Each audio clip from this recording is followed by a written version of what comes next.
Bismillahirrahmanirrahim. Assalamualaikum warahmatullahi wabarakatuh. Perkenalkan, kami dari kelompok 4 yang beranggotakan saya, Suci Indasari, Agung Susman, Anggini Ngadiati, dan Katarina Afianti Sinaga.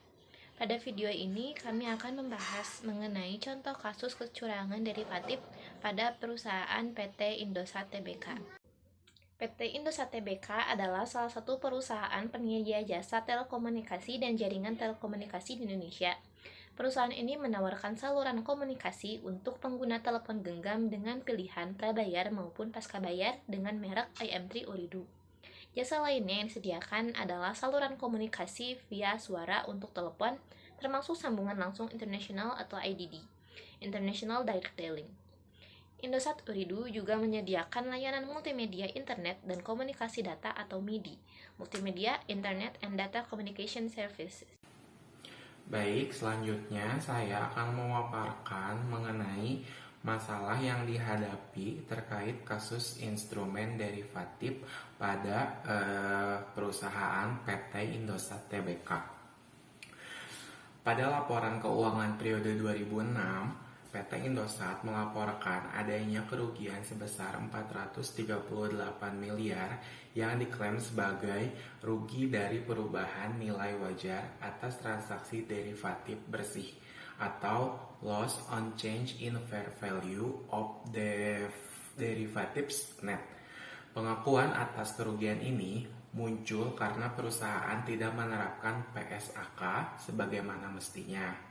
Dalam PSAK nomor 55, akuntansi instrumen derivatif dan aktivitas lindung nilai, disebutkan bahwa transaksi derivatif mensyaratkan adanya dokumentasi formal atas analisa manajemen resiko dan analisa efektivitas transaksi jika ingin melindungi resiko dari transaksi derivatif ini.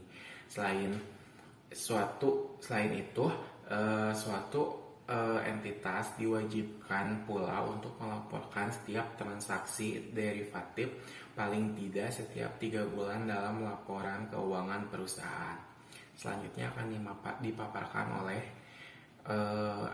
rekan saya Anggini mengenai penyelesaian masalahnya. Assalamualaikum warahmatullahi wabarakatuh. Saya Anggini Ngadiati. Selanjutnya saya akan membahas mengenai penyelesaian masalah. Dalam surat yang ditujukan kepada manajemen Indosat atau manajemen letter pada tahun 2004, 2005, dan 2006, auditor eksternal Indosat menyarankan pihak manajemen Indosat untuk segera membenahi kebijakan formal manajemen risiko yang berkaitan dengan transaksi derivatif yang dilakukan oleh Indosat sebesar 275 juta US dollar atau sekitar 2,5 triliun. Transaksi derivatif ini meliputi 17 kontrak perjanjian dengan berbagai institusi keuangan. Saya Katarina Afianti Sinaga dengan nomor NIM 01011912 Di sini saya akan menjelaskan tentang kesimpulan nama perusahaan PT Indosat Tbk. Kasus ini memberikan contoh dari besarnya kerugian yang harus ditanggung oleh perusahaan.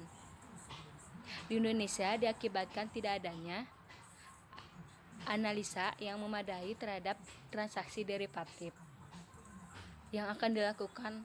Akibat kerugian ini pula negara kehilangan potensi pajak baik atas laba bersih perusahaan maupun atas dividen yang dibagikan. Saya ucapkan terima kasih.